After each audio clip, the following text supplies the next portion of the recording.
Normally आप जब भी पेट्रोल भरवाने जाते हो तो सामने आपको यहाँ पे ये जो मॉडल है वो देखने को मिलता है।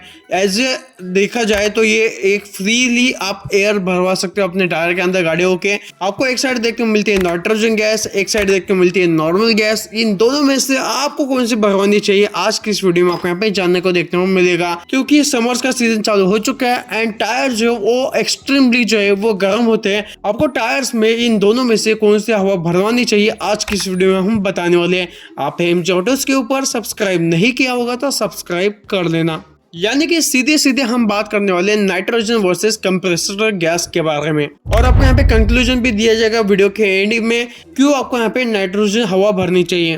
पहले नाइट्रोजन हवा आपको यहाँ पे आमतौर पे नहीं मिलती थी, पर आप हर एक पेट्रोल पंप के ऊपर 10 में से 3 जगह पे आपको यहाँ पे नाइट्रोजन हवा देखने को मिल जाती है। सबसे पहले आपको यहाँ पे बता दूं कि नाइट्रोजन एंड कंप्रेस्ड एयर में क्या डिफरेंस है। नाइट्रोजन एयर जो है वो 90 to 100% जो वो केवल नाइट्रोजन ही एयर आती है टायर के अंदर। नाइट्रोजन के एयर भरवाने के लिए 20-30 रुपए एक्स्ट्रा चार्ज आपको यहाँ पे देना पड़ता है, वो आपको यहाँ पे बिल्कुल भी फ्री में नहीं मिलती। और वही नॉर्मल एयर की बात की जाए जो हवा भरती है 5-10 रुपए की, उसके अंदर 78% नाइट्रोजन रहती है, 20.95% करीब आपको यहाँ पे ऑक्सीजन रहता है एंड और कुछ गैसेस रहती है जो inert gas and water vapour gas आपको यहाँ पे देखने को मिलती है।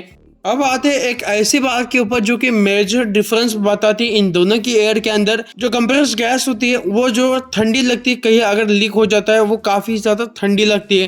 ठंडी इसलिए लगती है क्योंकि 78% जो है वो नाइट्रोजन होता है एंड 22% जो अदर गैस रहती है जो कि ऑक्सीजन वगैरह आपको यहाँ पे देखने को मिलती है। जहाँ पे वाटर आए तो वहाँ पे मॉइस्चर भी आ ही जाता है। स्पेशल देखा जाए तो नॉर्मल रिम वाले टायर के अंदर देखा जाए तो जब भी आप पुरानी गाड़ियों के अंदर देखा जाए तो आमतौर पे पुरानी गाड़ियों के अंदर रिम के ऊपर जंग आ जाती है।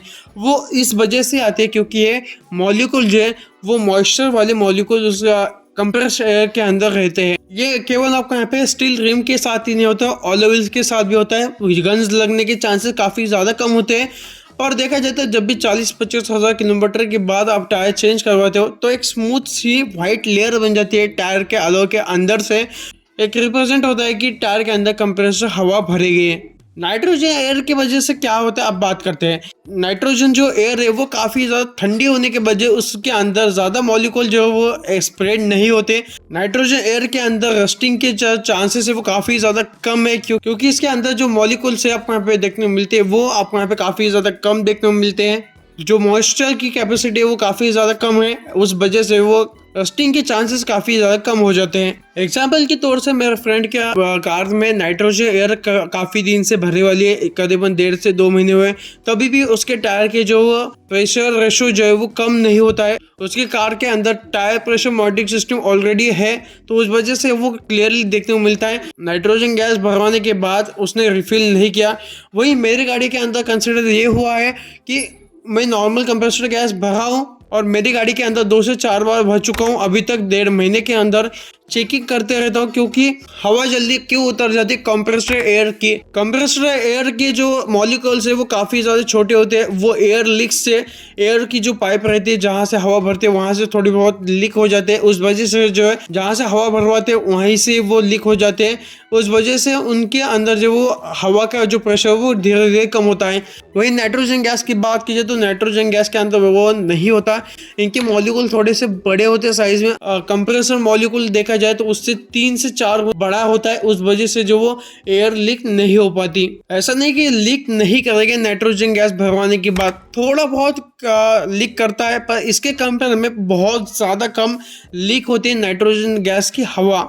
अब बात करते हैं समर सीजन आ चुका है तो समर सीजन में क्या प्रिकॉशन लेने चाहिए टायर प्रेशर के साथ। अगर आपके गाड़ियों में कंप्रेसर गैस भरा जाता है तो आपको यहाँ पे सतर्क रहना काफी जरूरी है। ऐसा क्यों कहा जाता है कि कंप्रेसर गैस भरने के बाद गाड़ियों के टायर जो वो रोड के ऊपर समर्स में दुबकाले में फट जाते हैं। ऐसा क्यों कहा जाता है? गर्म बहुत ज़्यादा होते हैं। ऐसा इसलिए कहा जाता है क्योंकि इसके जो मॉलिक्यूल्स है, अगर आप 70-80 की स्पीड से जा रहे हो कि 80-100 किलोमीटर जाने के बाद टायर को हाथ लगा के देखो, आपको टायर जो वो इतनी गर्म हो जाएगी कि आपको यहाँ पे लगेगा कि टायर फट जाएगा। ऐसा नहीं होता। आमतौर पे गाड़ी का जो एयर है वो काफ़ी ज़्यादा इंक्रीज होता है, उस वजह से जो टायर ब्लास्ट होने की काफ़ी ज़्यादा संभावना है, पर वो ना हो। इसलिए अगर नॉर्मल एयर आपने भरवाई है तो हर 70 से 80 किलोमीटर के बाद या फिर 150 किलोमीटर के अंदर आप भी रुकिए और आपके टायर को भी रेस्ट करने दीजिए, क्योंकि कंप्रेसर एयर की वजह से जो मॉलिक्यूल है वो डबल हो जाते हैं, यानी कि थोड़े दुगने हो जाते हैं, बड़े हो जाते हैं। प्रेशर जो है वो ज़्यादा हो जाता है, उस वजह से ब्लास्ट होने के काफ़ी ज़्यादा चांसेस होते हैं समर के सीजन में। वही अगर बात करें नाइट्रोजन की, तो नाइट्रोजन थोड़े से ठंडा होता है, उतना का उतना ही रहता है, ज़्यादा एक्सपांड नहीं होता। हार्डली 5% जब वो इंक्रीज होता है टेम्परेचर, उससे ज़्यादा अधिक नहीं होता। एंड नाइट्रोजन अपने मॉलिक्यूल को ज़्यादा कुछ एक्सपांड नहीं करता, एज इट इज रखने की कोशिश करता है। और नाइट्रोजन की जो हवा है वो कंप्रेस गैस से काफ़ी ज़्यादा ठंडी होती है, उस वजह से जो वो टायर जो वो जल्दी आपको यहाँ पे हीटेड नहीं होगा।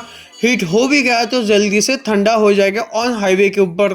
टायर अगर आप रेगुलरली हवा चेक करवाते हो कंप्रेसर गैस से, तो आपको यहाँ पे 20 से 30 रुपए वहीं पे चेक करने के लिए देने ही पड़ते हैं। उससे अच्छा 70 से 80 रुपए दे के आप नाइट्रोजन गैस ही भरवा लेना कहीं पे भी।